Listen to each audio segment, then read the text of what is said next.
Hello everyone, greeting from Superworks.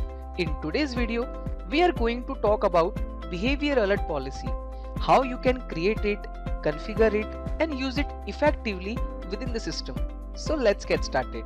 So to creating a behavior alert policy, first of all you just have to click on this setting buttons. Then you can see there is one option of behavior alert policy. So you just have to click on that particular option and then you just have to click on this plus button to create a new policy. Then you have to mention the policy name and then you have to mention the description of that policy. Here you can define this as per your requirements depending on what kind of monitoring you want to set up. After this, the next step is to select the type of the activity you want to track. Here you will find two options, website and application. If you want to receive alerts related to website usage, you can enable the website option, and if you want to receive the alerts regarding the application, then you have to enable this application toggle. Just make sure that at least one of this is enabled, otherwise you won't be able to proceed further. Moving ahead, let's talk about the degree of risk. This is where you define how the system should interrupt user activity. You can configure this either through positive monitoring or negative monitoring. Let's take one example. In positive monitoring, if you want to track productivity usage like an employee using AI tools for more than 60 minutes, you can set the risk as no risk or you can set it in the low risk. Same for the negative. If you want to track activities like visiting social media platforms such as YouTube or LinkedIn, you can assign a high critical risk or you can set as a critical high risk. You also have the flexibility to define the same thing in the percentage wise. Now let's move forward to the employee section. In the employee section, you will see two important fields.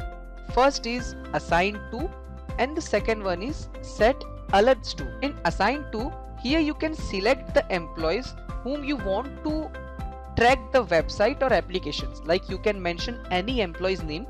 Let's say I want to track the websites and application of Prakhar Naga, so I will mention his name over here, and then in the send alerts to option, whom the alerts should go to. Let's say let me just mention my manager's name, who is Jayant Nimje. Jayant Nimje will get the alert if I am using any website or if I am going to any of the application.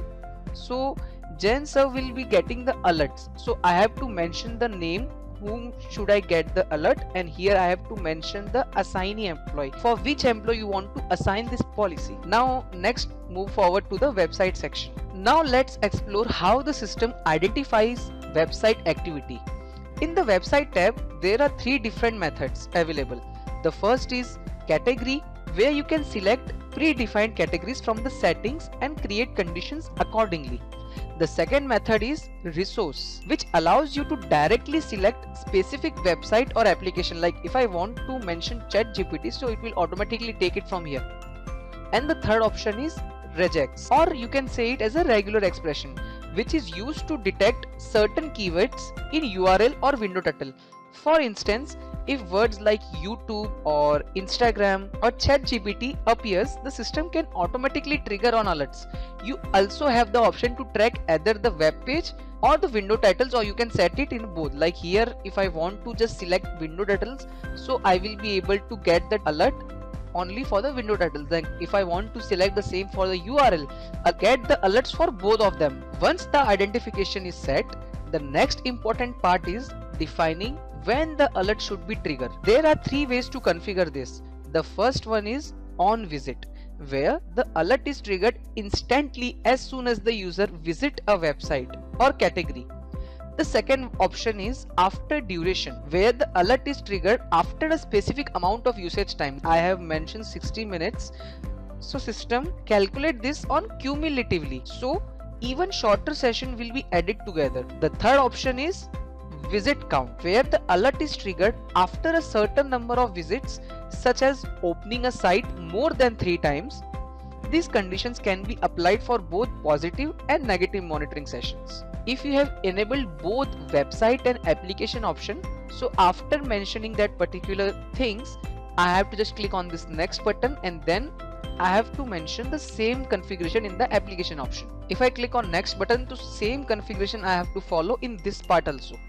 After completing this, and then I just have to click on this save and finish button. So that's all for the behavior alert policy. Now let's talk about access level. So in admin section, you have full controls. You can create policies, modify settings and access all the data. Where if I check for the manager side, here you have the limited rights. You can view the reports of your employees. Here you can view the work diaries, website usage and application activities. Employee on the other hand do not have access to the web portal. They can only log in through the application of our SuperTrack to perform actions like clock in and clock out, while their activity continues to be tracked in the background. So that's bring us to the end of today's video on behavior alerts and access level.